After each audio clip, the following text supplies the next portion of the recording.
Muito obrigado, queridas amigas, queridos amigos. Que Jesus nos envolva na sua paz, na sua luz, na sua misericórdia.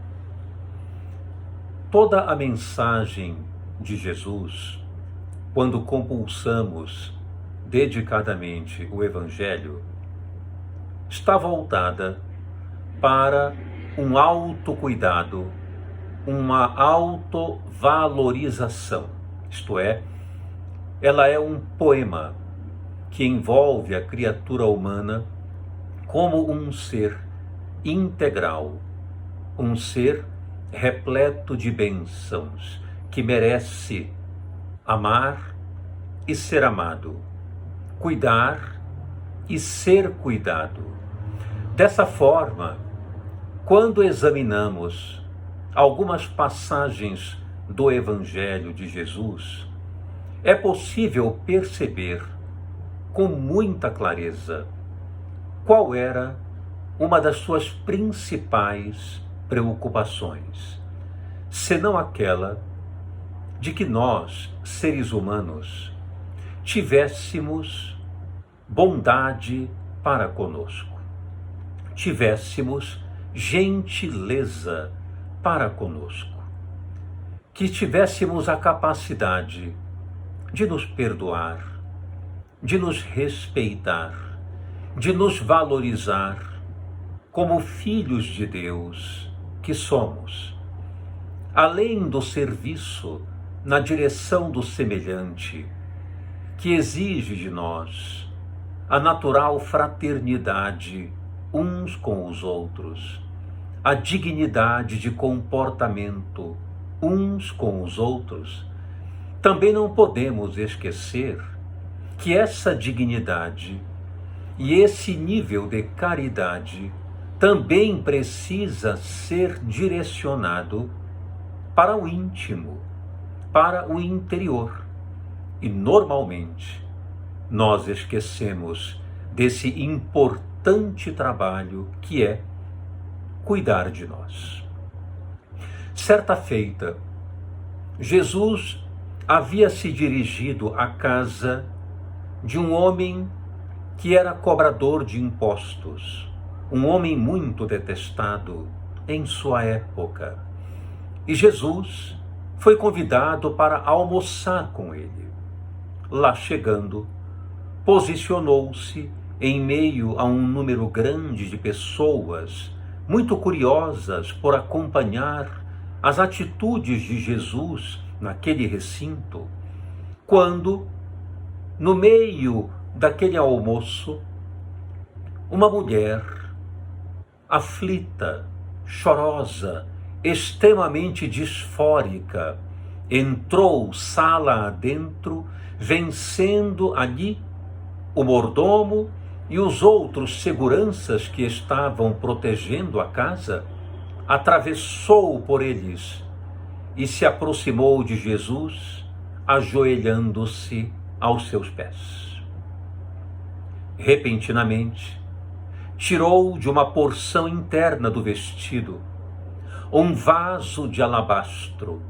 Abrindo-o, retirou um unguento raro de nardo, untou as mãos e começou a esfregar os seus pés de forma muito cuidadosa e macia, ao mesmo tempo em que os enxugava com os seus cabelos. Imediatamente, aquelas pessoas que estavam ali ao redor criaram uma situação embaraçosa, porque logo diziam: por que esta mulher faz algo desse tipo?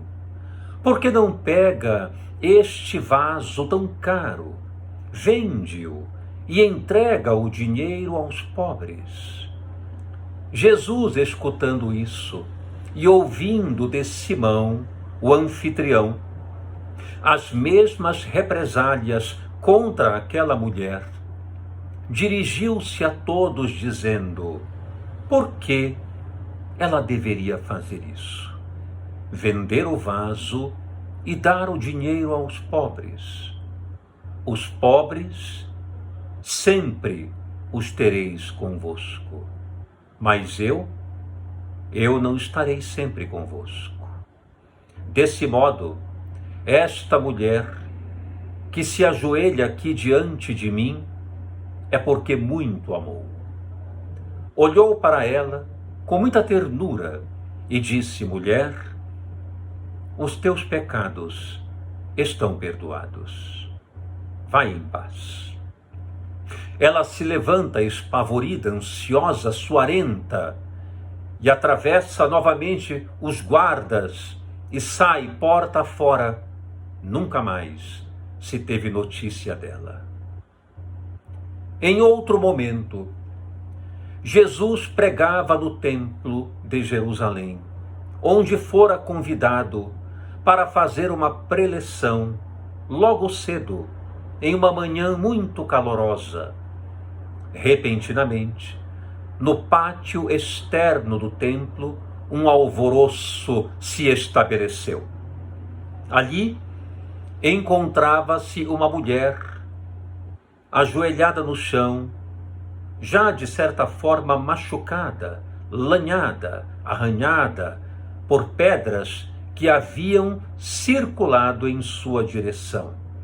Mas ela sobrevivia, e ali Jesus se aproximou, enquanto os fariseus, anciãos e alguns sacerdotes que lá se encontravam lançaram a pergunta venenosa: Moisés manda que apedrejemos esta mulher.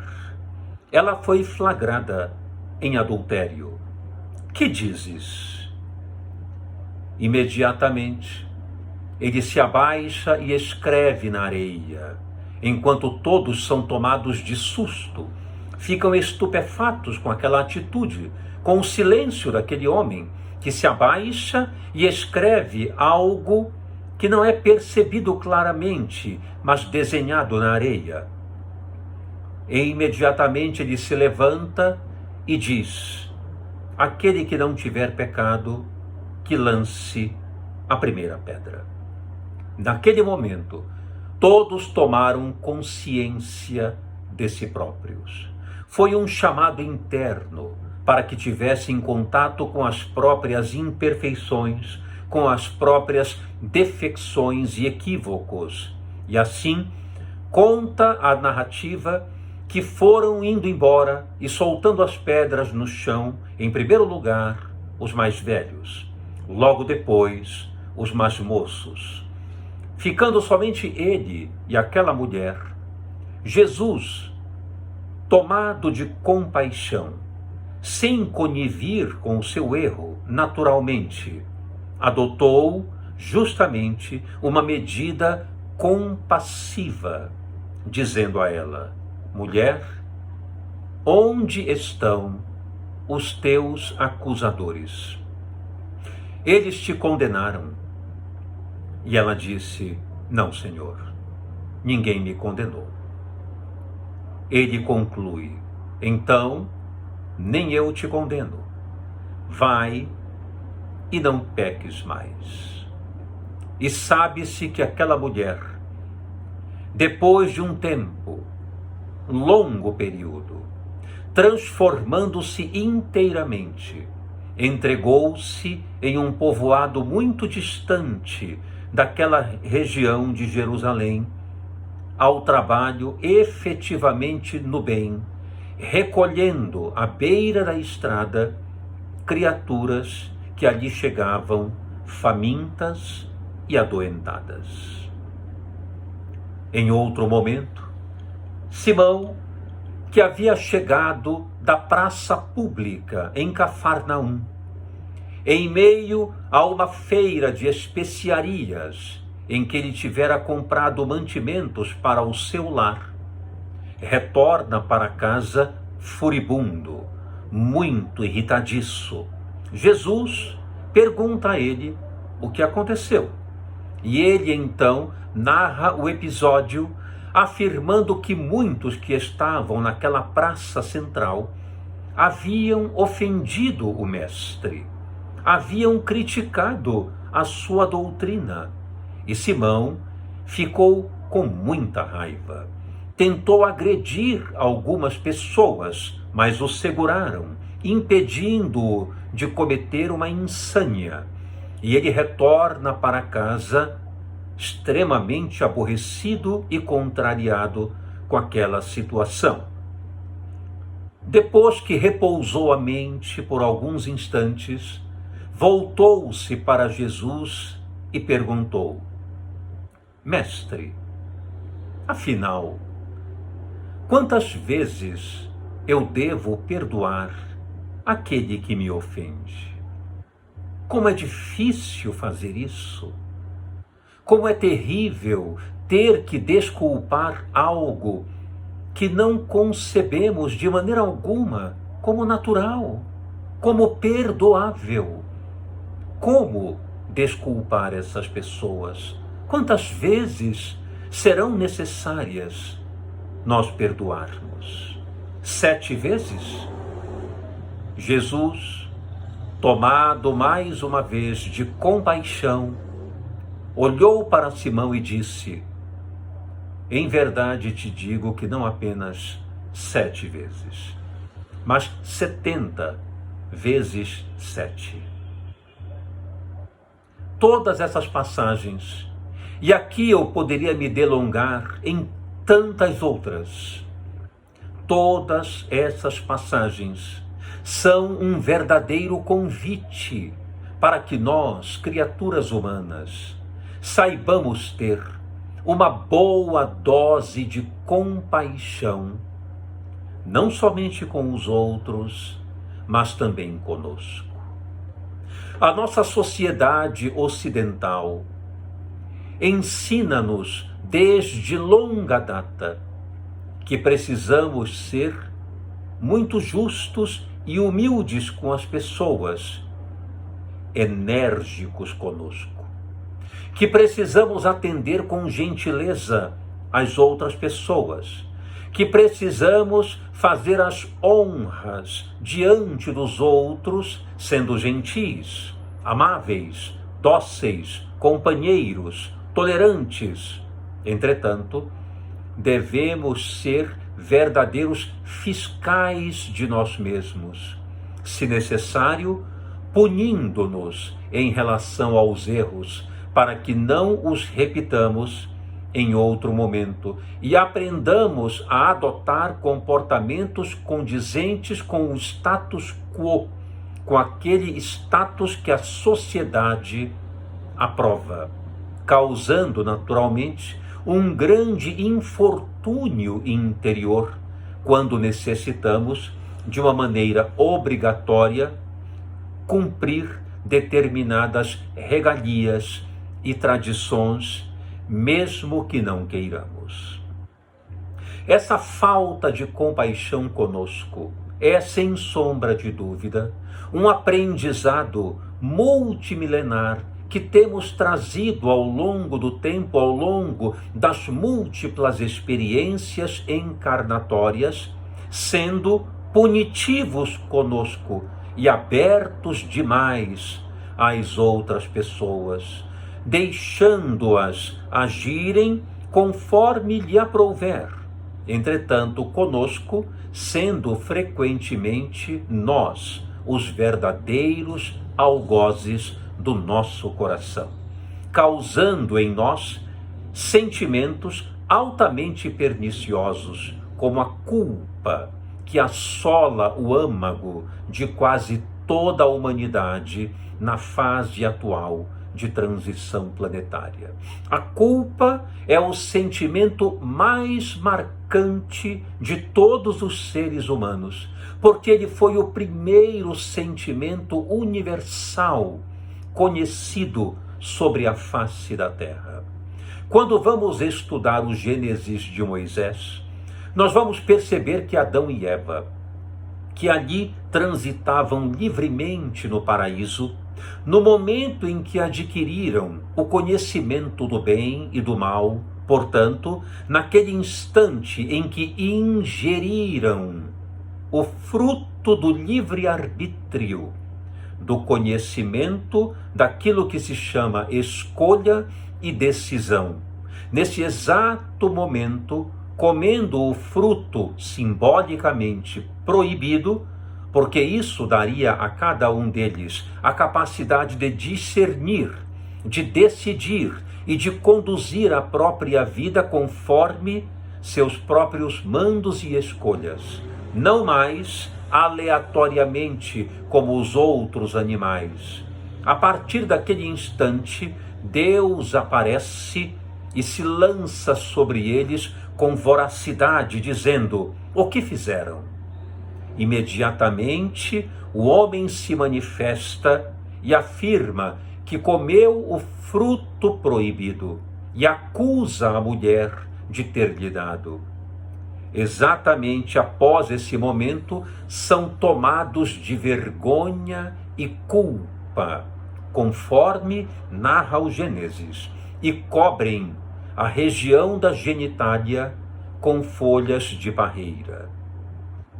A culpa é o sentimento primevo, universal de toda a humanidade.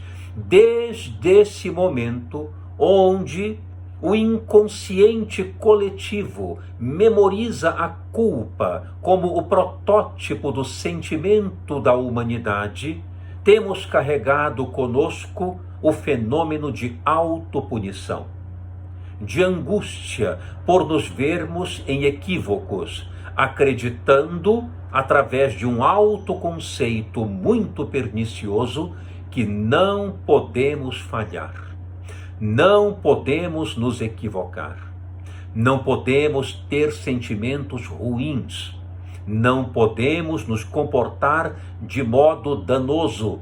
Precisamos manter, conforme a tradição, regras absolutas de trato conosco e com os outros, de modo a apresentarmos uma persona completamente impoluta, sóbria. Caso contrário, não correspondemos às necessidades sociais. E isso faz com que desenvolvamos grandes complicações do ponto de vista emocional. Toda criança, quando nasce, ela necessita de alguns fenômenos altamente importantes para o seu desenvolvimento.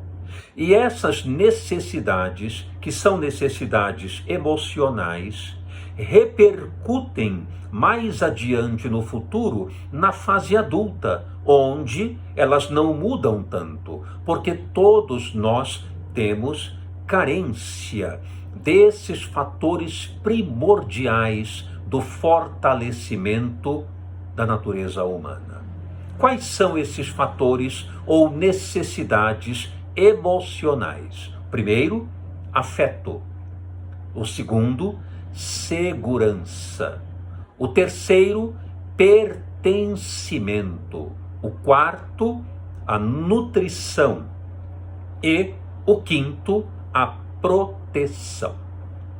Esses 5 fatores, ou 5 elementos primordiais do desenvolvimento humano, quando são oferecidos como uma cota saudável para a criança, para o bebê que acabou de nascer e vem se desenvolvendo gradualmente ao longo dos anos, quando ele recebe esses 5 fatores importantes para o seu desenvolvimento, a possibilidade de ele se tornar um adulto conectado com as outras pessoas, ciente e confiante em si próprio, ciente de suas responsabilidades existenciais, do seu valor como pessoa, certamente será muito maior.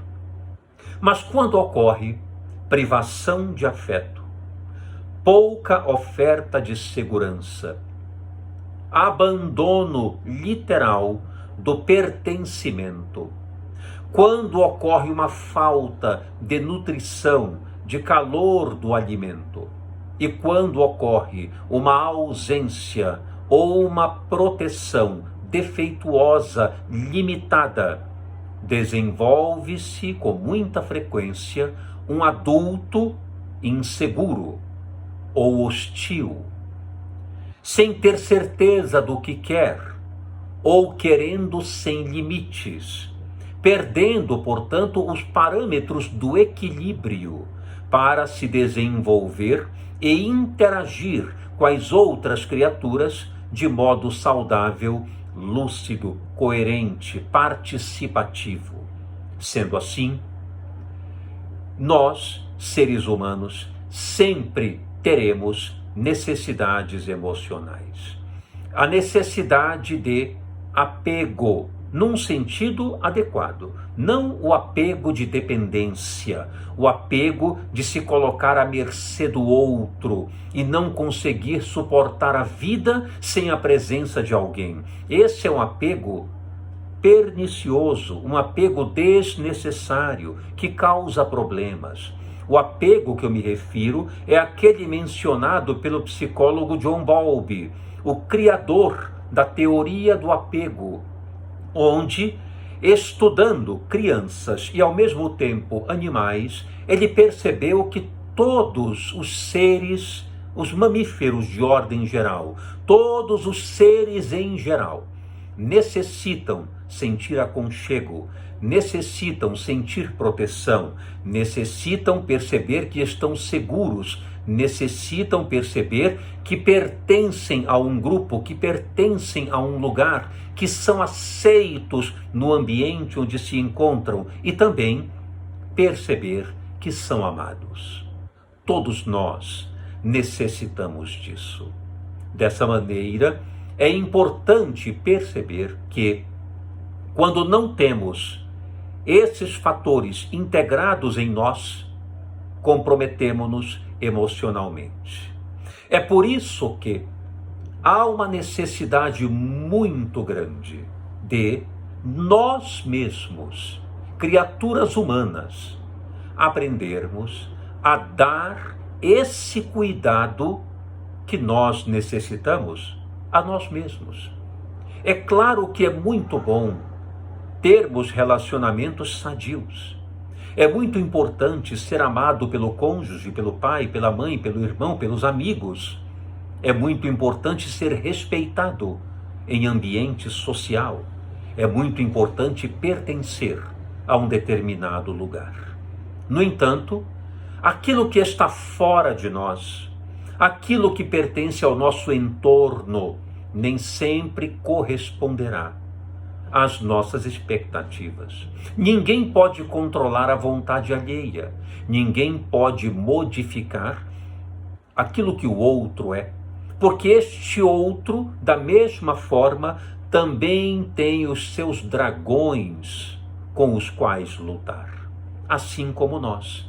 Então não podemos exigir demais que os outros atendam às nossas necessidades emocionais, porque nem sempre isso vai acontecer.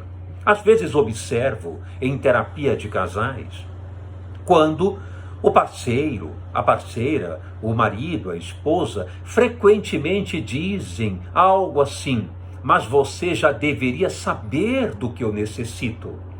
Você já deveria saber que eu gosto de tal maneira.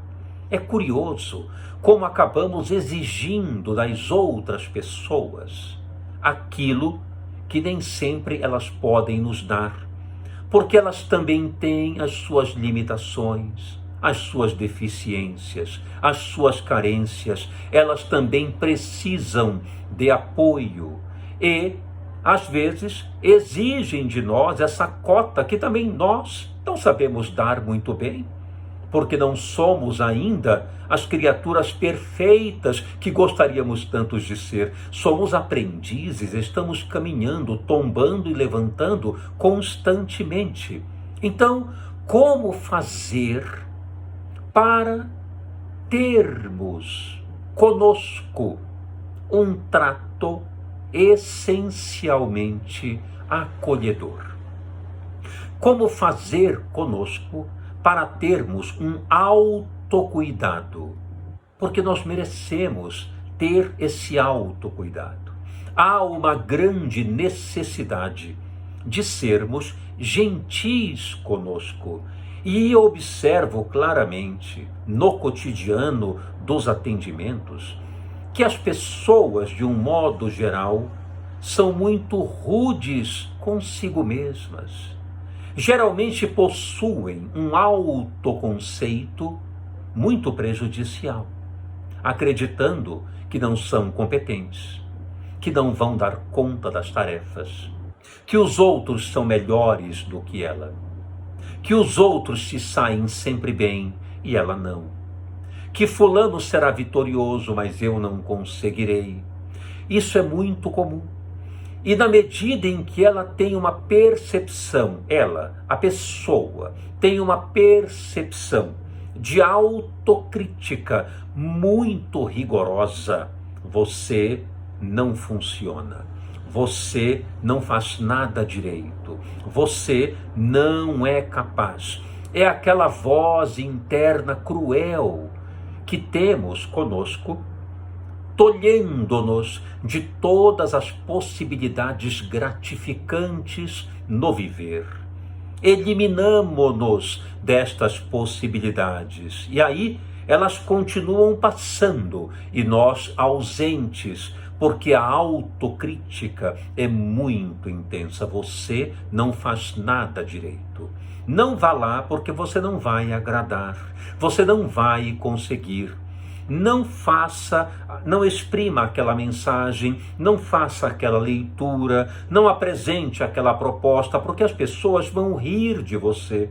Não vai dar certo. É a autocrítica exagerada que temos conosco. Isto é falta de gentileza, falta de compaixão. Devemos mudar isso e dizer para nós: eu mereço ser feliz, eu sou gente, eu sou capaz. Eu não sei tudo, porque não sou perfeito e também não há quem seja. Não posso dominar todos os temas, não posso abarcar todo o conhecimento, mas muitas coisas eu sei, e naquilo que sei, nas minhas aptidões, posso oferecer ao mundo o melhor que tenho, porque eu acredito em mim e sei que valho a pena, simplesmente por existir. Essa forma de pensar é autoacolhedora. Essa forma de pensar é uma gentileza para conosco que nós merecemos, porque ela é real.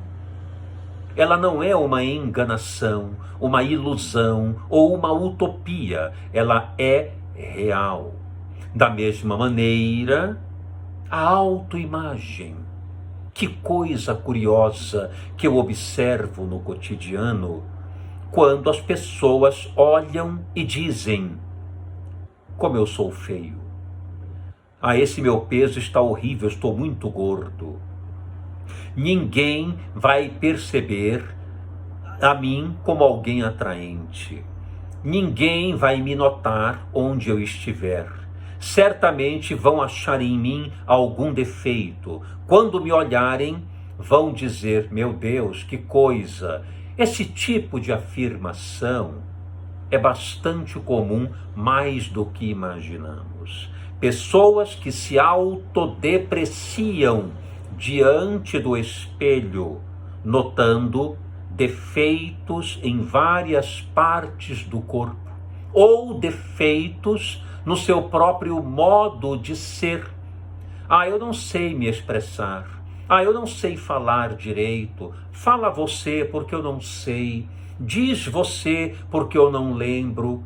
Esse tipo de afirmação é muito comum e é um processo de falta de gentileza, porque demonstra uma autoacusação perniciosamente depreciativa, muito negativa em relação a nós. E aí precisamos ter então, de novo, uma boa dose de compaixão conosco, olhando para nós e percebendo claramente, peço licença para dar essa explicação, eu quero que você saia daqui tendo esse conceito que eu vou apresentar. A beleza, ela é um fenômeno que se inventa, porque a beleza em si, ela existe nos vários matizes infinitos de todas as formas, de todas as condições. A beleza representada por um estereótipo da sociedade, esta é uma criação ilusória, que nós, curiosamente, obedecemos. É muito interessante. Nós queremos a magreza absoluta. Nós queremos aquele padrão de pele e osso que todos aplaudem e esquecem de perceber que se trata frequentemente de uma patologia chamada anorexia nervosa. Nós olhamos aquelas pessoas magérrimas e logo dizemos: que coisa maravilhosa, esta cabe em qualquer roupa, que coisa estranha. E quando vamos sondar a vida desta pessoa, onde as roupas cabem em qualquer expressão, percebemos profundos ditames de depressão, ansiedade, vazio existencial, frustração com a existência. Não são, normalmente, pessoas felizes. São pessoas que precisam atender a um padrão social que lhes é obrigatório. E por isso sorriem de dia e choram de noite na escuridão dos seus quartos. É uma ilusão. A beleza, como se diz, está nos olhos de quem a vê. Beleza é uma impressão muito pessoal. O que é belo para mim pode não ser belo para o outro, porque beleza está em todos os matizes, na sua singularidade total, imaculada, que ninguém pode destruir. Todos somos criaturas belas na nossa essência, porque não pode haver comparação, não pode haver medida de um para com o outro, porque cada um de nós é um ser singular, é um ser irrepetível. Não existe outro como eu, e não existe outro ou outra como você.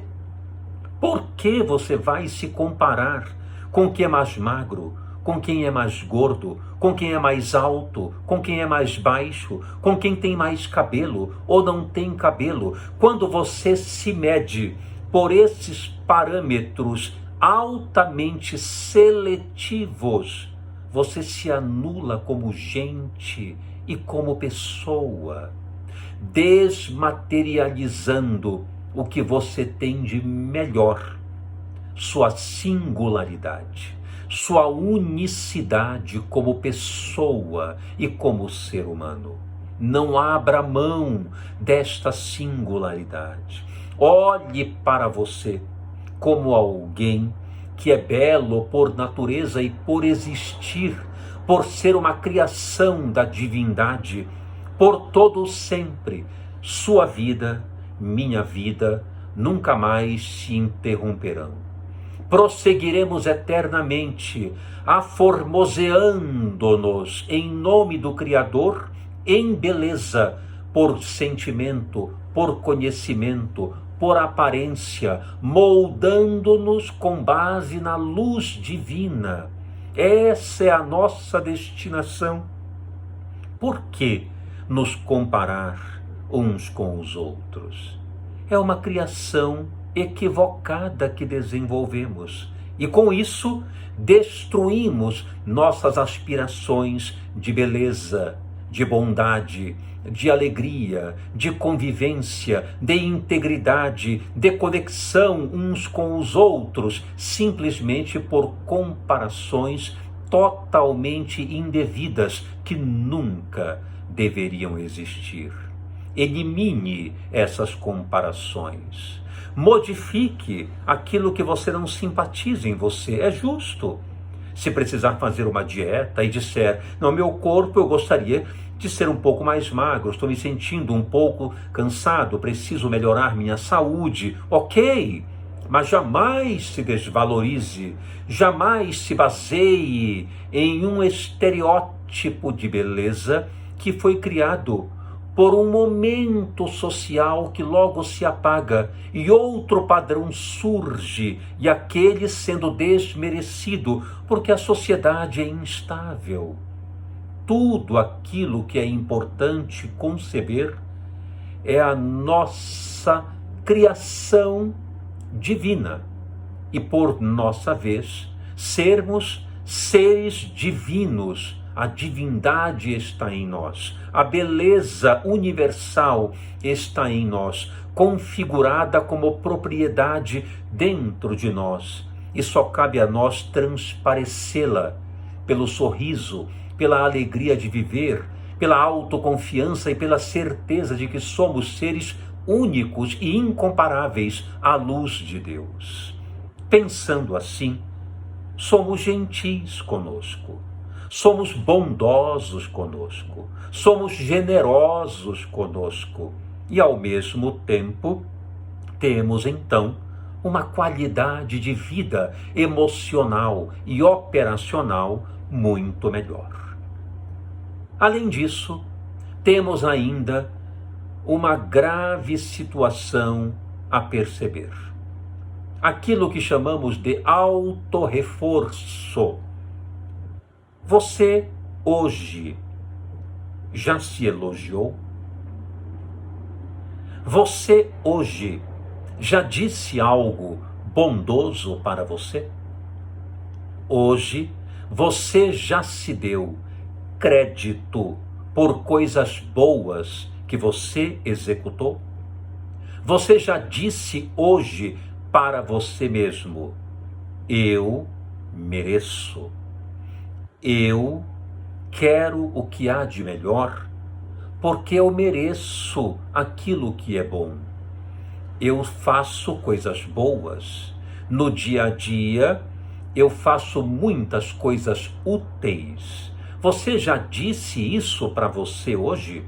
Ou, ao contrário, você se depreciou frequentemente nas operações do cotidiano? Alguém diz assim para você, nossa, este prato que você fez está uma delícia.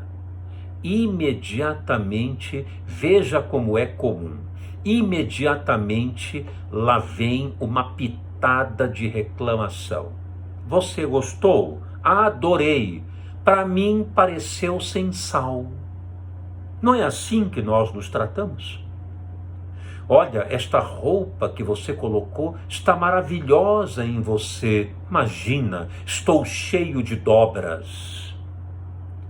Este sapato que você colocou, que lindo, onde você comprou? Você gostou? Adorei este sapato. É tão velho, tirei do fundo do baú hoje. Temos o hábito de nos depreciar. Temos o hábito de lançar queixas contumazes contra nós. É comum, e isso representa nada mais, nada menos do que um esquema de autopunição que temos conosco. É aquele viés da punição, da autoagressão, da autodiminuição que estamos habituados a executar. Parece que necessitamos até da piedade das pessoas. Dá a impressão de que necessitamos que os outros se coloquem diante de nós como pessoas piedosas, com pena de nós. Isso é muito negativo, isso é muito ruim, precisa ser mudado. Quando alguém disser para você, adorei o prato que você fez hoje no almoço, que bom que você gostou, pronto, ótimo, nada mais do que isso.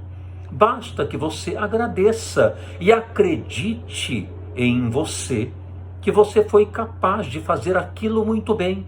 Dê a você mesmo o crédito e o elogio que você merece. Isto não é egoísmo. Isto é autocompaixão. gentileza para com você mesmo. E você merece. Você merece ser gentil com você. Quando alguém disser para você, nossa, como você está bonita, muito obrigado. E fique feliz e diga, eu sou gente. Aí está a beleza inventada por mim mesmo ou mim mesma, na minha característica pessoal, tal como sou, porque eu sou belo ou bela, uma vez que sou criação de Deus. Irrepetível, não existe outro ou outra. Então eu tenho uma beleza singular, que não pode ser comparada. Sendo assim, elogie-se, diga para você, eu estou muito bem, eu estou como gosto e posso me apresentar a todos tal qual eu sou, porque eu tenho algo a dar. Eu estou no mundo, eu sou partícipe da sociedade. Isto é gentileza para com você, é nobreza para com você. E por último, também um dado importante que eu quero trazer como elucidação: a sua capacidade de ser eficaz. Muito curioso isso. Eu observo com muita frequência em psicoterapia, em diálogo com pessoas, muitos dizerem assim: se fulano me ajudasse, eu não estaria nessa situação. Se Beltrano fosse mais colaborativo, isso não teria acontecido comigo. Se eu tivesse oportunidade, se eu tivesse a chance dos outros, eu estaria numa condição melhor. Você está eliminando sua autoeficácia e, portanto, não está sendo gentil com você. É muito importante que você seja gentil neste ponto. E o nome da gentileza que você deve se dar é autorresponsabilidade. Diga sempre para você mesmo: eu tenho o timão da minha existência. Eu seguro o volante da minha vida. Eu é que tomo as rédeas do meu destino. Portanto, tudo que está ao meu alcance, posso e tenho competência para fazer. E execute. Modifique na sua vida aquilo que você não simpatiza. Altere a rota nas circunstâncias em que você se encontra. Mude um curso, mude um trabalho, transforme-se a todo momento, acrescente conhecimento, interaja de modo cultural com as pessoas, participe angariando e dividindo conhecimento, sabedoria e experiência. Seja responsável por você. Assuma-se integralmente. Não coloque jamais a sua vida nas mãos de outrem, para que ele redija como devem ser os seus passos. Tudo isso Jesus ensinou no contexto psicológico do Evangelho. Certa vez, ele perguntou aos discípulos: quem diz o povo que eu sou? E alguns disseram: bem, muitos falam, mestre, que tu és Jeremias. Outros dizem que tu és Isaías, Zacarias ou algum dos profetas que ressuscitaram. Jesus silenciou um pouco, olhou para Simão e disse: e tu, Simão, quem dizes que eu sou? E aí ele disse: tu és o Filho do Deus vivo. E Jesus então exultou e disse: bem-aventurado tu és, porque foi meu Pai que te anunciou tudo isto. Vejam o que é a dose de autocompaixão, autobondade e gentileza para consigo. Ele não negou quem ele era. Ele assumiu. Ele não disse para Simão: imagina, Simão, quem sou eu? Pobre de mim. Não, eu sou uma pessoa comum, coitadinho. Ele não disse isso. Ele disse: é exatamente isto que disseste. é isto que eu sou. E ele mesmo disse, diante do sacerdote Anás, na interrogação antes da crucificação, o sacerdote perguntou, afinal, tu és o filho do Deus vivo? Tu és realmente o rei que todos estes estão pregando, o rei dos judeus? Imediatamente ele anunciou diante do sacerdote, sim, eu sou, e tu me verás sentado à direita dele. Vejam que coisa fantástica, não se depreciou, não disse, não, foi um engano, o povo está enganado, pode me liberar, porque eu não sou nada disso, eu sou uma pessoa simples, vim de Nazaré, pobre de mim, de forma alguma. Ele assumiu quem ele era. Então, para concluir, a mensagem que eu deixo é, assumamos quem nós somos. Somos filhos de Deus, merecedores do bem e do amor. E somente nós mesmos, podemos nos dar tudo isso, olhando para nós e dizendo, você é gente, você é único, irrepetível, é um ser que não se repete no seio da criação. Valorize-se, é isso que devemos dizer para nós a todo momento, porque isto não é orgulho. Orgulho é uma coisa completamente diferente. O nome disto é autocompaixão, autobondade, autogentileza. Porque vivendo assim, operamos muito melhor, fazemos muito mais em prol da humanidade e em prol de nós mesmos simultaneamente. Ajudamos e ajudamo-nos, valorizando-nos perante Deus, porque somos seus filhos. Muita paz, muita luz nos nossos corações, e estou à disposição para responder qualquer questionamento.